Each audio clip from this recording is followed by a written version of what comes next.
Ngayong araw ay ating pag-uusapan ang isang kasong yumanig sa isang tahimik na bukid sa Henan, China. Ito'y kwento ng isang misteryosong pagkawala na sa unang tingin ay tila ordinaryo lang, ngunit kalaunay nagbukas sa pinto sa isang nakakagimbal at madilim na katotohanan. Ito ang kwento ni Woo Jun, isang matagumpay na negosyante na biglang naglaho ng walang bakas na nag-iwan sa kanyang pamilya, kaibigan at buong komunidad sa matinding takot at pangamba. Habang unti-unting binubuo naman ng mga otoridad ang bawat piraso ng ebidensya sa kanyang pagkawala, lumitaw ang isang masalimuot na kwento ng galit, inggit at matagal na kinikimkim na sama ng loob ng kanyang sariling kasosyo sa negosyo. Ito ay isang lihim na pagnanasa at tampo na unti-unting sumiklab, nag-udyok sa isang alitang nagsimula sa simpleng pagtatalo lamang sa negosyo, ngunit ito'y nauwi sa isang nakakapangilabot na krimen. Ngayong araw ay samahan niyo akong himay-himayin ang bawat detalye ng kasong ito at bago natin ipagpatuloy ay kung bago ka pa lamang dito sa ating channel ay huwag mong kalimutang i-click ang subscribe button at pindutin na rin ang notification bell para lagi kang updated sa mga kasong tinatalakay natin dito.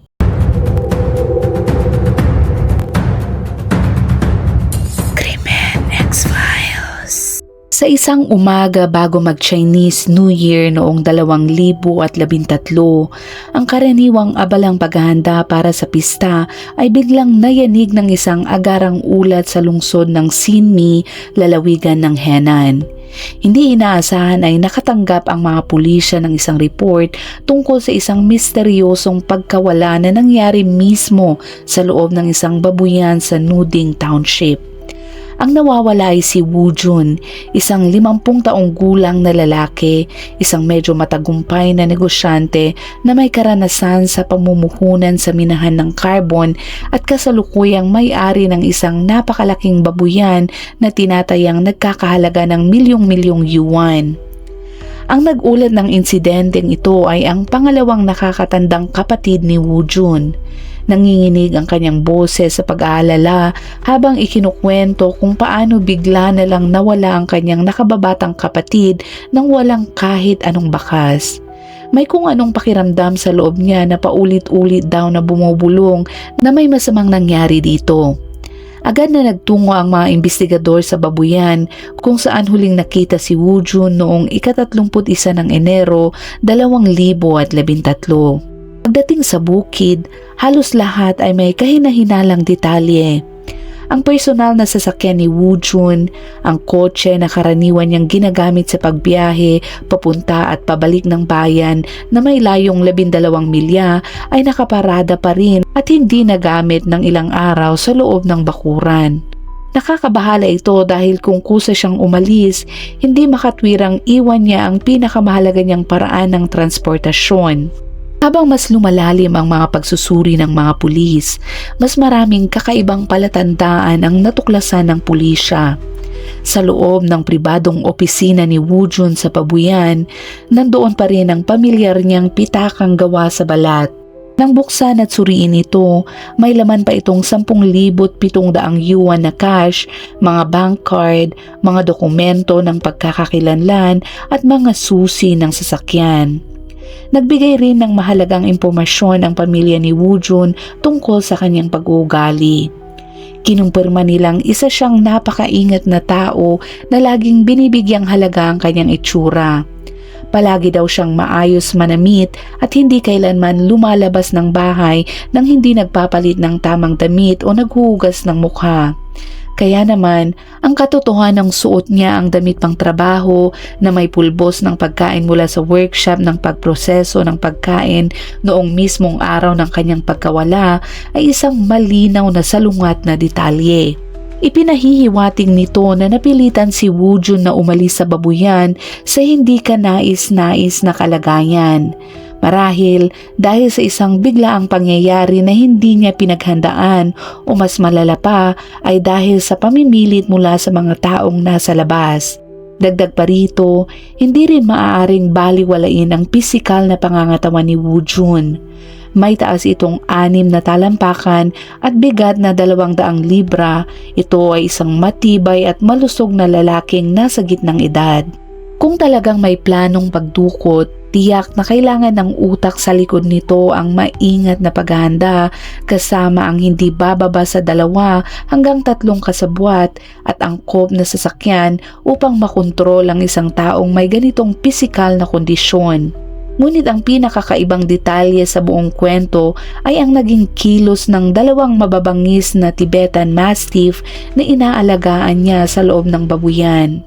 Ayon sa kanilang likas na ugali, palagi silang nag-iingay at tumatahol ng matindi tuwing may nararamdaman silang estrangherong pumapasok sa kanilang teritoryo. Ngunit ayon sa mga manggagawa sa bukid, noong mismong araw na nawala si Woo-jun, kakaiba ang ipinakita ng 2 asong bantay. Walang kahit isang tahol ni isang kakaibang tunog mula sa kanila. Ang kahina-hinalang katahimikang ito ang nagpilit sa pangkat ng imbestigasyon na harapin ang isang mahalagang tanong. Nangyari ba ang trahedya mismo sa loob ng babuyan na kinasasangkutan ng mga taong pamilyar sa mga aso at hindi nila ito itinuturing na banta? O may hindi inaasahang insidente bang naganap malapit sa pasukan bago pa man makapasok ng tuluyan si Woo-jun sa loob ng bukid? Ito ang mga tanong na patuloy na bumabagabag sa mga pulis. Mas lalo pang naging komplikado ang imbestigasyon dahil ang babuyan ay nasa isang liblib na lugar sa kahabaan ng isang rural na kalsada. Ito ay napapalibutan ng tahimik na kanayunan na ganap na walang modernong kagamitan sa pagsusubaybay. Ang kawalan ng mga security camera ay nagdulot ng malaking balakid sa imbestigasyon, dahilan upang maging napakahirap matuntun ang mga kahinahinalang sasakyan o matukoy ang pagkakakilanlan ng sinumang maaaring pumasok sa lugar mula sa labas. Napilitan naman ang pangkat ng imbestigasyon na masusing suriin ang buong social network ni Woo-jun, lalo na ang mga alitan at problemang pinansyal na kanyang kinasangkutan. Sa prosesong ito, nagbigay ang nakatatandang kapatid ni Woo-jun ng isang posibleng mahalagang pahiwatig. Ayon sa kanya, si Woo-jun ay nasangkot sa isang matinding kaso laban sa isang lalaking nagngangalang Zhang Feng na naninirahan sa lungsod ng Xinjiang kaugnay ng isang komplikadong usaping pinansyal. Natapos ang labanang legal na ito sa pagkapanalo ni Woo-jun at naglabas ang korte ng hatol na nag-uutos kay Zhang Feng na magbayad ng 400,000 yuan bilang kabayaran sa kanya. Gayunman, malinaw ang ipinakitang pagtanggi ni Zhang Feng na sumunod sa desisyon ng korte. Matigas niyang tinanggihan ang utos hanggang sa humantong ito sa seryosong legal na kahihinatnan. Inutusan siya ng korte na ikulong dahil sa kabiguang ipatupad ang hatol. Ang lalo namang nakatawag pansin at nagdulot ng hinala sa mga investigador ay ang pagkakatugma ng oras. Nawala si Woo-jun eksaktong 1 araw matapos arestuhin si Zhang Feng. Bukod dito, ayon sa mga taong nakakakilala kay Zhang Feng, dati na siyang nagbitiw ng mga salitang puno ng galit na nagsasabing kung hindi siya makakapagdiwang ng bagong taon, hindi rin dapat mangarap si Woo-jun na malasap ang saya ng tagsibol.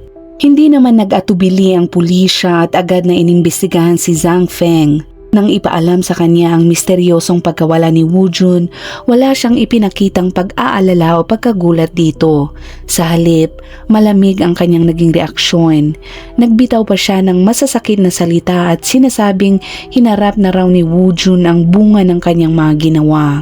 Nang tanungin naman ng mas detalyado tungkol sa alitan nilang dalawa, iginiit ni Zhang Feng na matagal na niyang nabayaran ang utang niya kay Woo-jun.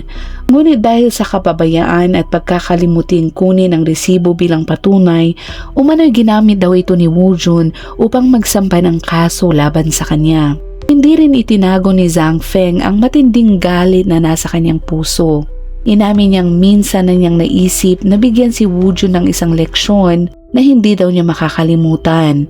Gayunpaman, mariin niyang itinanggi ang anumang kaugnayan sa pagkawala na sinasabing noong mismong oras na nawala si Woo-jun, siya ay nakakulong at nasa kustudiya ng mga otoridad.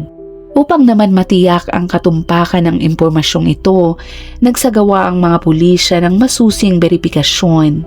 Lumabas naman sa resulta na totoo nga ang pahayag ni Zhang Feng tungkol sa kanyang pagkakakulong. Bukod pa rito, matapos palawakin ang investigasyon, nakalap din ang mga patunay mula sa kanyang mga kaibigan at pamilya na nagpapatunay na wala ni isa sa mga taong malapit sa kanya ang naroon sa Xinmi sa mahalagang panahong iyon. Lumipas ang mga araw ng sunod-sunod, ngunit ang katahimikan na bumabalot sa pamilya ni Wu Jun ay lalo pang naging nakakabahala. Walang kahit isang tawag para humingi ng pera. Dahil dito, halos tuluyan nang naalis ang posibilidad na si Wu Jun ay naging biktima ng isang planadong pagdukot. Kasabay nito, lahat ng iba pang direksyon ng investigasyon na tinahak ng pulisya mula sa pagsusuri ng mga ugnayan sa negosyo hanggang sa mga personal na alitan sa nakaraan ni Wu Jun ay unti-unting nauwi sa wala. Sa kabila naman ng masusing investigasyon, wala pa ring natagpo ang dagdag na mahalagang pahiwatig. Ang kaso ng pagkawala ay naging isang napakahirap lutasin na palaisipan. Para bang isang komplikadong bugtong na sumulpot sa eksaktong panahong ang buong bansa ay naghahanda para sa maiinit na araw ng pagsasama-sama sa naralapit na bagong taon. Sa ganitong sitwasyon, nagpasya ang pangkat ng investigasyon na lumipat sa isang bagong hinuha. Ang tanong ngayon ay posible kayang kusa na lang na nawala si Wu Jun sa kanyang sariling paraan. Nang tanungin naman tungkol dito, nagbahagi ang kanyang pamilya at mga kaibigan ng isang kakaibang ugali niya. Kinumpirma nilang may mga pagkakataon naman noon na bigla na lang umaalis si Wu Jun ng bahay nang walang paunang abiso kanino man, lalo na tuwing humihingi ng pera ang anak niyang si Wu Xiaolin para sa mga gastusin na may kinalaman sa kasal. Sa tuwing mangyayari ito, karaniwan daw niyang pinapatay ang kanyang telepono at biglang nawawala ng ilang araw dahilan para mabuhay ang buong pamilya sa matinding pag-aalala. Sa una, nagdulot ito ng pagkalito at pag-aalinlangan sa mga investigador. Ngunit binigyang diin ng nakakatandang kapatid ni Wu Jun na ang pagkawala ngayon ay lubos na naiiba sa mga naunang pagkakataon. Ipinaliwanag niya na dati kahit sinasadya ni Wu Jun na iwasan ang lahat, palagi pa rin siyang may komunikasyon sa kanyang nakakatandang kapatid. Ngunit sa pagkakataong ito, ganap ang katahimikan. Walang kahit anong balita mula sa kanya at ang malinaw na pagkakaibang ito ang lalong nagpatibay sa paniniwala na may seryosong ang nangyari sa kanya. Nang unti-unti namang maalis sa listahan ang mga hinala tungkol sa alitang pinansyal at posibilidad ng pagdukot, nagpasya ang pulisya na ibalik ang lahat ng atensyon sa pinagmulan ng kaso. Ang mismong babuyan kung saan huling nakita si Wu Jun. Ang lugar na ito ay naging sentrong punto ng buong investigasyon. Ang malawak na bukid na may sukat na higit 108,000 square feet ay may maraming komplikadong bahagi. May silid para sa pagproseso ng pagkain ng hayop, maayos na hanay ng mga kulungan ng baboy, isang hiwalay na lugar para sa pag-aalaga ng tupa, at higit sa lahat, 4 na balon na may lalim mula 148 hanggang 164 na talampakan, pati na rin ng isang malaking palaisdaan. Noong panahong iyon na malapit na ang bagong taon, napakabagsik ng panahon at tumatagos sa buto ang lamig. Ngunit hindi ito naging hadlang sa determinasyon ng pangkat ng mga investigasyon. Nagtrabaho sila sa napakahirap na kondisyon gamit maging ang mga espesyal na kamera na kayang gumana sa ilalim ng tubig upang masusing suriin ang bawat sulok at siwang sa loob ng mga balon at sa palaisdaan. May ilang investigador din ang personal na sumisid hanggang sa lalim ng palaisdaan sa gitna ng nakakapasong lamig upang maghanap ng anumang pahiwatig na maaaring napalampas. Ngunit sa kabila ng pagbuhos ng lahat ng lakas at oras, lubhang nakakapanghina ang resulta. Walang kahit isang bakas ng dugo, walang senyales ng pag-aagawan o kaguluhan at ni isang kakaibang detalye na maaaring magpahiwatig ng sinapit ni Wu Jun. Ang misteryo ng kaso ay lalong kumapal, parang makapal na hamog na bumabalot sa lahat maging sa mismong pangkat ng investigasyon. Dahil walang palatandaan ng pagpasok ng mga estranghero, inilipat ng pulisya ang atensyon sa mga taong malapit kay Woo-jun, lalo na sa mga madalas pumasok at lumabas ng babuyan nang hindi pinapansin ng dalawang Tibetan Mastiff. Dito rin nila natuklasan ang isang napakakomplikado at puno ng salungatan na larawan ng pamilya ng biktima. Sa oras ng pagkawala ni Woo-jun, ang unang taong napasailalim sa hinala ay ang kanyang anak na si Shaolin, lalo na dahil sa mga paratang ng kanyang sariling tiyuhin na ang nakakatandang kapatid naman ni Woo-jun. Isang mahalagang salik ay ang katotohanang si Shaolin ang nakarehistro bilang legal na kinatawan ng babuyan. Ibig sabihin, ayon sa batas, kung may masamang mangyari man kay Woo-jun, otomatikong si Shaolin ang magiging opisyal na tagapagmana at siya ang higit na makikinabang sa lahat ng ari-arian ng kanyang ama. Matagal nang tensyonado ang relasyon ng mag-ama, parang isang kwerdas na anumang oras ay pwedeng magpatid, lalo na nang magpasya si Woo-jun na tuluyan ng hiwalayan si Yulan, ang ina na labis na iginagalang at minamahal ni Shaolin. Ang 28 taong pagsasama ay papatapos na at hindi itinago ni Shaolin ang matinding pagtutol sa desisyon ng kanyang ama. Paulit-ulit niyang ipinapahayag ang galit at may mga pagkakataong nauuwi pa sa pisikal na sagutan ang kanilang pagtatalo. Ang timing ng pagkawala ay lalo pang nagpalakas ng hinala. Nawala si Woo-jun sa panahong papalapit na ang ikatlong pagdinig para sa kanilang diborsyo, kung kailan halos tiyak na ang pag-apruba ng korte. Ang pagkakataong ito ay parang palasong tuwirang tumuro kay Shaolin, dahilan upang sa kanya mapako ang lahat ng pagdududang tingin. Pati ang hindi niya agarang pag-uulat sa pulisya nang mawala ang kanyang ama at ang hindi niya pakikipagtulungan nang hingan siya ng blood sample para sa paghahambing sa National Missing Persons Database ay nagdulot pa ng mas maraming tanong. Ipinakita pa niya ang malinaw na hindi pagsang-ayon at iginiit na ang pagkuha ng dugo ay dapat gawin sa nakababatang anak na lalaki ni Woo-jun sa ibang babae. Gayunman, matapos suriin ng mabuti ang lahat ng kilos ni Shaolin sa mga araw na naganap ang insidente, nakumpirma ng pulisya na may malinaw siyang alibay at wala siya sa babuyan noong araw na nawala si Woo-jun. Nang lumakas ang presyon ng investigasyon at nagsimulang tumuon sa kanya ang pulisya, mabilis na sinubukan ni Shaolin na ilihis ang atensyon sa ibang tao. Ang babaeng matagal na niyang itinuturing na kaaway ng pamilya at siya ay si Zuyan. Ayon sa mga paratang ni Shaolin, si Zuyan umano ang may ganap na kontrol sa lahat ng galaw ng pera ng kanyang ama. Si Zuyan ay isang 35 taong gulang na babae na may taglay pa ring kabatangan niyo. Ang babaeng kasamang naninirahan ni Woo-jun at ina ng isang 7 taong gulang na batang lalaki. Nagsimula daw ang kanilang relasyon noong isa pa lamang siyang manggagawa sa minahan ng carbon na pinuhunanan ni Woo-jun. Sa paglipas ng panahon, lumalim ang kanilang ugnayan hanggang sa punto na ibinigay ni Woo-jun kay Zuyan ang buong tiwala, pati na ang kapangyarihang pamahalaan at patakbuhin halos lahat ng kanyang personal na usaping pinansyal. Ang antas ng tiwalang ito ay nagdulot ng matinding pagkabahala at pag-aalala sa maraming miyembro ng pamilya. Masakit ding ikinwento ni Yulan, ang legal na asawa, na minsang dinala daw ni Woo-jun ang bata sa kanilang bahay at nagsinungaling na ito ay isang karaniwang ampon lamang. Ngunit unti-unting lumabas ang katotohanan at hindi nagtagal, sinimulan na niyang pilitin si Yulan na pumayag sa diborsyo upang malaya na siyang makapamuhay ng hayagan kasama si Zuyan.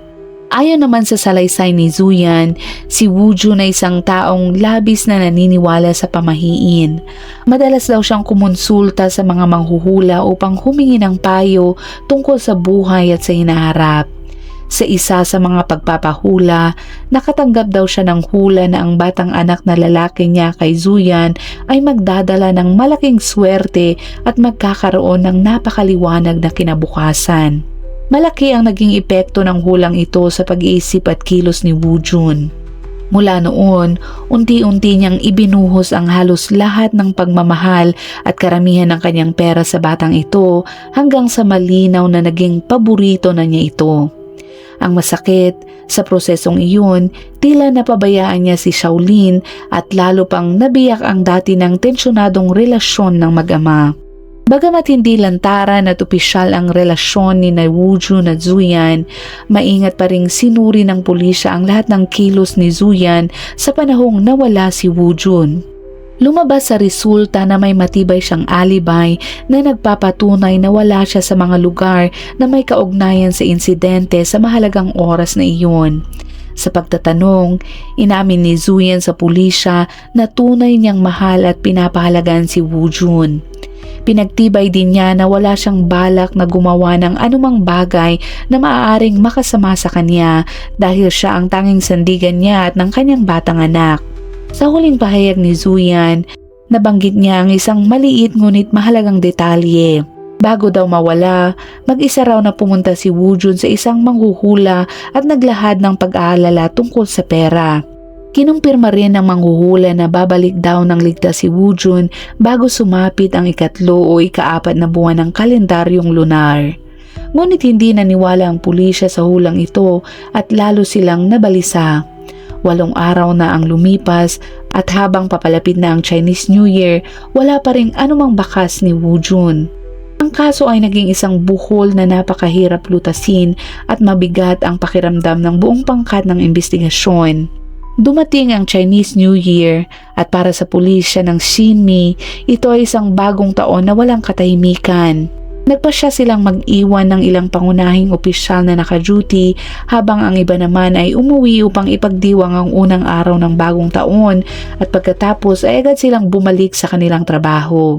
Sa puso ng bawat isa ay may walang katapusang pag-aalala. Isang lalaki ang nawala ng walang bakas sa mismong lugar ng kanilang nasasakupan. Bagamat may kaunting pag-asa pa na babalik si Woo-jun matapos ang bagong taon, malinaw na ang kaso ay tuluyang natigil. Mabigat ang naging pagdiriwang ng bagong taon para sa pamilya ni Woo-jun. Sinabi ng kanyang asawa na si Yulan na wala siyang ganang kumain. Mabigat ang kanyang dibdib dahil biglang nawala ang kanyang asawa at kailangan pa niyang harapin ang mga usap-usapan tungkol sa magulo nitong mga relasyon. Sa isang kasong hindi umuusad, ang tanging paraan para makahanap ng sagot ay balikan at suriin muli ang lahat ng pahiwatig mula sa simula ng mas masinsinan at mas malalim. Nagpasya naman ang pulisya na bumalik sa lugar ng insidente, yun ay ang babuyan, at sa pagkakataong ito, mas pinagtibay ang pagtutok sa mga taong naroon noong araw na nawala si Woo-jun. Sa kabuuan, may 7 manggagawa sa bukid noong araw na iyon. 4 na tao ang nag-aalaga ng mga baboy sa timog ng mga kulungan, 1 tao ang nagpapakain ng mga tupa sa hilagang bahagi, at ang natitirang 2 tao, si Woo-jun at ang kanyang kasosyo sa negosyo na si Lee Ji-roon ay nagtratrabaho sa workshop ng paggiling ng pagkain. Isang mahalagang detalye ang napansin ng mga investigador. Ang workshop ng paggiling ng pagkain ay karaniwang napakaingay mula alas 12 ng tanghali hanggang lampas alas 5 ng hapon. Ngunit kinumpirma ng 5 iba pang manggagawa na wala silang narinig na kakaibang tunog o napansing anumang hindi pangkaraniwang nangyari sa buong panahong iyon. Dahil dito, binangon nito ang isang malaking katanungan. Kung may naganap na sagutan o pagpatay, sapat ba ang ingay ng mga makina upang tuluyang matabunan ang lahat ng iba pang tunog? Si Ji-roon lamang ang kasosyo at huling taong nakasama ni Woo-jun bago siya nawala. Ang nagsabing kusang umalis si Woo-jun sa workshop bandang alas 4:30 ng hapon at sinabing may aasikasuhin daw siyang negosyo. Ang tila walang masamang pahayag na ito ang naging panimulang punto ng pangangatwiran ng pulisya. Kinumpirma kalaunan ng pamilya ni Woo-jun na bandang alas 4:40 ng hapon, tinawagan nila siya ngunit walang sumagot at tuluyan nang naka-off ang kanyang telepono pagsapit ng gabi. Ibig sabihin, hindi na makontak si Woo-jun mula bandang alas 4:40 ng hapon na eksaktong 10 minuto matapos sabihin ni Ji-roon na umalis siya. Sa una, kalmado at maayos makipagtulungan si Ji-roon at masigla pa nga itong bumabati sa mga manggagawa nang umalis siya sa bukid bandang alas 6 ng gabi. Dahil sa ugaling ito, pansamantalang hindi siya pinaghinalaan ng mga pulisya. Ngunit dahil siya ang tanging taong kasama ni Woo Jun sa panahong iyon, napagpasyahan ng pulisya na mas palalimin ang investigasyon. Isinagawa nila ang isang komplikadong pagsusuri, pinagkumpara ang mga tala ng tawag ng lahat ng may kaugnayan kay Woo Jun kasama ang mismong call history ng biktima. Doon lumitaw ang isang mahalagang pahiwatig. Sa pagitan ng alas 3:30 hanggang alas 4:30 ng hapon noong araw na nawala ito, kapwa walang natanggap na tawag mula sa labas sina Woo Jun at Ji-Roon.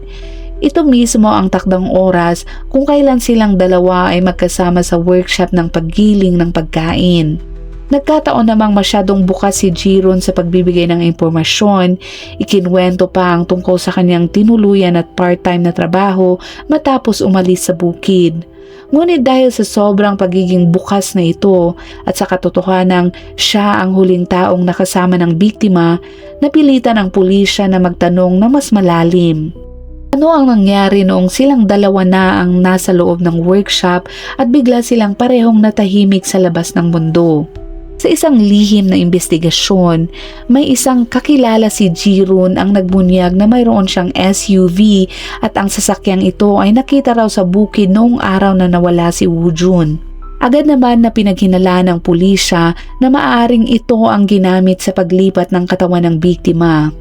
Upang hindi naman maghinala ang sospek, matalinong gumawa ng dahilan ng pulisya upang mahiram ang SUV nito.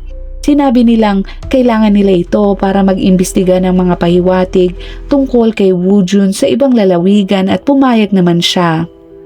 Nang buksan ng isang investigador ang pinto ng sasakyan, agad na sumalubong sa kanyang ilong ang amoy ng murang halo-halong pabango. Naging lubhang kakaiba ito sa kanya dahil ang isang lalaking tulad ni Ji-Roon na hindi naman masyadong maingat sa itsura ay biglang gumamit ng napakaraming pabango sa loob ng sasakyan na tila may tinatakpan ito. Masusi namang sinuri ng pulisya ang buong sasakyan, lalo na ang likurang bahagi, ngunit sa una ay wala silang nakitang bakas ng dugo, buhok o hibla ng tela.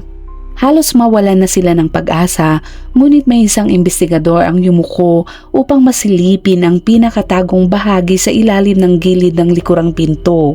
Doon niya napansin ang isang malinaw na mapulang mantsa. Nang tutukan ito ng espesyal na ilaw, mas luminaw ang marka at malinaw itong kahawig ng dugo. Kalaunan, kinumpirma ng resulta ng DNA test na ang dugong natagpuan ay kay Woo Jun nga. Batay naman sa posisyon ng dugo, napag-isip-isip ng pulisya na hindi ito maaaring napunta roon mula sa labas ng sasakyan o dahil lamang sa normal na pagsara ng pinto.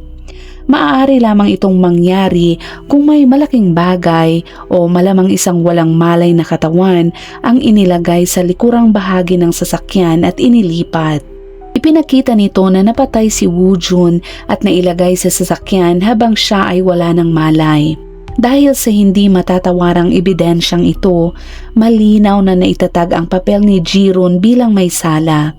Sa sandaling iyon, hindi na siya isang sospek kundi isang kriminal. Nagpasya naman ang pulisya na ipatawag at harapin siya. Hindi na sila nagpaligoy-ligoy at diretsyong sinabi na mayroon silang sapat na legal na ebidensya na makakapagpatunay na siya ang pumatay kay Woo Jun. Sa una ay kitang-kita ang gulat kay Ji-Roon, ngunit nang harapin ng matibay na ebidensya, napilitan siyang aminin ang kanyang mga ginawa. Sa huli ay inamin ni Ji-Roon na patay na si Woo Jun at itinapon ang katawan sa isang abandonadong lagusan ng minahan. Hindi naging madali ang pagkuha sa bangkay. Ang lagusan ay may lalim na higit 328 talampakan, mataas ang tubig sa loob at napakababa ng visibility doon. Kinailangan din ng pulisya na humingi ng tulong mula sa mga profesional na rescue team ng Zhengzhou Coal Group at mga mine rescue team. Sa loob ng 5 magkakasunod na araw, maraming pulis ang halos walang pahinga sa bungad ng lagusan. Noong ika-26 ng Pebrero taong 2013, 26 na araw matapos mawala si Woo Jun, tuluyan nang nakuha ang kanyang katawan mula sa ilalim ng lagusan. Sa wakas ay nagkaroon ng kasagutan ang misteryosong kaso ng kanyang pagkawala. Ikinumpisal din ni Jiron ang buong nakakatakot na sunod-sunod na pangyayari na naganap sa loob ng workshop ng paggiling ng pagkain. Isinalaysay niya na noong araw ng krimen, nagkaroon daw sila ni Woojun ng matinding pagtatalo tungkol sa pagbebenta ng ilang baboy bago ang bagong taon. Bilang kasosyo, gusto ni Jiron na may boses siya sa mga desisyon sa negosyo at mariin niyang tinutulan ang plano ni Woojun na magbenta ng mga baboy. Ngunit si Woojun bilang may hawak ng kapangyarihan sa lahat ng desisyon ay hindi nakinig sa kanya. Patuloy ang kanilang pagtatalo at unti-unting tumindi daw ang tensyon. Ayon kay Jiron, sa gitna ng galit, si Woojun ang unang umatake daw at sinuntok siya. At dahil sa matinding galit na naipon at sa biglaang pag-atake, tuluyan nang nawalan daw ng kontrol si Jiron. Gumanti siya ng marahas, paulit-ulit na inatake ang ulo ni Woojun at sa kanya sinakal ang biktima hanggang sa tumigil ito sa paglaban. Matapos patayin si Woojun, binalo daw ni Jiron ang katawan nito ng mga plastic bag.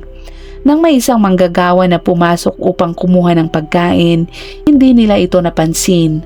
Pagkaalis ng manggagawa, mabilis daw na isinagawa ni Jiron ang kanyang plano.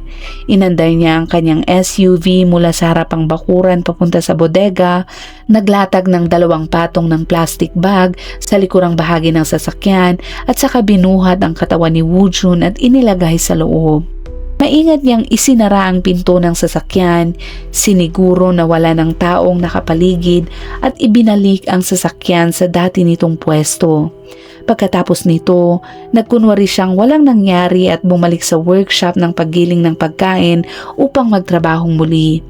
Pagsapit ng gabi, umalis siya sa bukid gaya ng kanyang nakasanayan. Habang pauwi, itinapon daw niya ang katawan ni Woojun sa isang abandonadong lagusan ng minahan. Nang ibinunyag ang impormasyon tungkol sa may sala, nagpahayag ng matinding pagdududa ang pamilya ni Woojun sa kakayahan ni Jiron na mag-isa lamang pumatay at magtapon ng katawan ng isang malaki at malusog na lalaki tulad ni Woojun. Si Woojun ay may taas na 6 na talampakan at bigat na 200 libra, samantalang si Jiron ay may taas lamang na 5 talampakan at 8 pulgada. Dahil sa malaking pagkakaiba ng taas at bigat nila, napaisip ang pamilya kung may iba pang taong tumulong kay Jiron. Pero kalaunan, kinumpirma ng pulisya na kahit hindi gaanong matangkad o mabigat si Jiron, siya ay napakalakas at sanay sa mabibigat na trabahong pisikal. Ayon sa otoridad, kaya niyang gawin ang lahat ng iyon ng mag-isa. Bukod dito, muling sinuri ng pulisya ang lahat ng taong naroon sa bukid noong araw na iyon at napatunayang wala talagang kasabwat si Jiron. Opisyal namang isinara ang kaso matapos ang kanyang pag-amin at ang hindi mapasusubali ang ebidensya. Ipinaliwanag ni Jiron na ang motibo ng krimen ay hindi lamang dahil sa isang biglaang pagtatalo. Ayon sa kanya, matagal na daw niyang kinikimkim ang sama ng loob niya kay Woojun. Sunod-sunod siyang naglabas ng 800,000 yuan na cash at humigit kumulang 500,000 yuan sa anyo ng libor at utang para sa bukid na umabot sa kabuuang 1,300,000 yuan.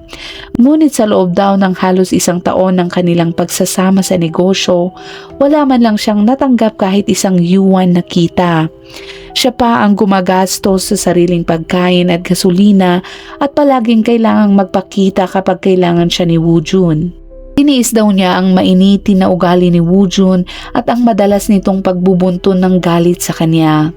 Ang pagtatalo tungkol sa pagbebenta ng mga baboy ang naging huling patak na nagpawala ng kanyang kontrol. Doon daw sumabog ang lahat ng galit at sama ng loob nito na matagal na niyang pinipigil. Sa huli, inaresto si Jiron ng tanggapan ng taga-usig sa kasong sinadyang pananakit na nauwi sa pagpatay. Ipinahayag naman niya ang pagsisisi sa kanyang pabigla-biglang kilos, ngunit naniniwala pa rin siyang bunga iyon ng matagal na naipong pagkadismaya niya at galit kay Woojun. Isang saglit na pagkawala ng kontrol ang nagbunsod upang mawala ang lahat sa kanya. Bagamat nalutas na ang kaso, hindi doon nagtapos ang trahedya para sa pamilya ni Woo Jun. Sa halip, ito ang naging simula ng sunod-sunod na bagong alitan at hidwaan sa loob ng pamilya. Nang malaman ng asawa ni Jiron ang krimen ng kanyang asawa, natahimik lamang siya at napaiyak. Ang buhay niya at ng kanyang mga anak ay haharap na ngayon sa isang hinaharap na puno ng kawalan ng katiyakan at paghihirap. Hindi niya alam kung paano magpapatuloy dahil ang haligi ng kanilang pamilya ay isa ng kriminal at ang mapanuring mga mata ng lipunan ay nakatuon na sa kanila. Matapos mamatay ni Woo Jun, sumiklab ang matitinding alitan naman sa ari-arian. Ang paghahati ng mga yaman, lalo na ang pagmamay-ari ng babuyan, ay nagtulak sa anak niyang si Xiaolin at sa nakakatandang kapatid ni Woo Jun sa isang matinding banggaan. Sa mga pagpupulong ng pamilya, walang tigil ang kanilang bangayan at pagbibintangan. Paulit-ulit nilang pinagtatalunan ang mga karapatan at minanang ari-arian. Ang dating ugnayan ng tiyuhin at pamangkin ay tuluyan ng napalitan ng galit at hinala. Lalong tumindi ang tensyon sa pagitan ng legal na asawa ni Woo Jun na si Yulan at ni Zuyan naman. Ito ang babaeng kinakasama niya at ina ng kanyang ikalawang anak. Nauwi pa ito sa masasakit na palitan ng salita tungkol sa mga ari-arian. Si Yulan naman na matagal nang nagtitiis sa pagtataksil ng kanyang asawa ay kinailangan ngayong lumaban upang ipagtanggol ang karapatan niya at ng kanyang mga anak. Samantala, si Zuyan bilang ina ng anak na labis na minahal at pinahalagahan ni Woo Jun ay nais ding masiguro ang mga ari-arian para sa kinabukasan ng kanyang anak. Walang tigil ang mga sagutan at unti-unting lumantad ang malalalim na bitak sa isang pamilyang tuluyan ng nagkawatak-watak.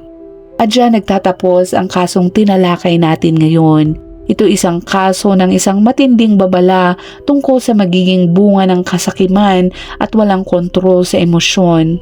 Pareho silang masisipag na tao, ngunit ang presyon sa pera, kawalan ng patas sa negosyo at mga personal na alitang hindi naresolba ay humantong sa isang nakakarimarim na trahedya. Ipinapakita din ng kasong ito na ang pera na madalas paglaanan ng pagsisikap ng maraming tao ay maaari ring maging ugat ng lahat ng trahedya kapag natabunan nito ang moralidad at pagpapahalaga sa kapwa-tao. Maraming salamat ulit sa inyong walang sawang pagsubaybay at kung umabot ka sa dulo ng videong ito ay huwag mong kalimutang i-komento naman sa ibaba ang iyong saloobin at ilagay mo na rin kung anong oras at saan mo ito napanood para naman alam namin kung saan umabot ang videong ito. Hanggang sa muli at palaging mag-iingat.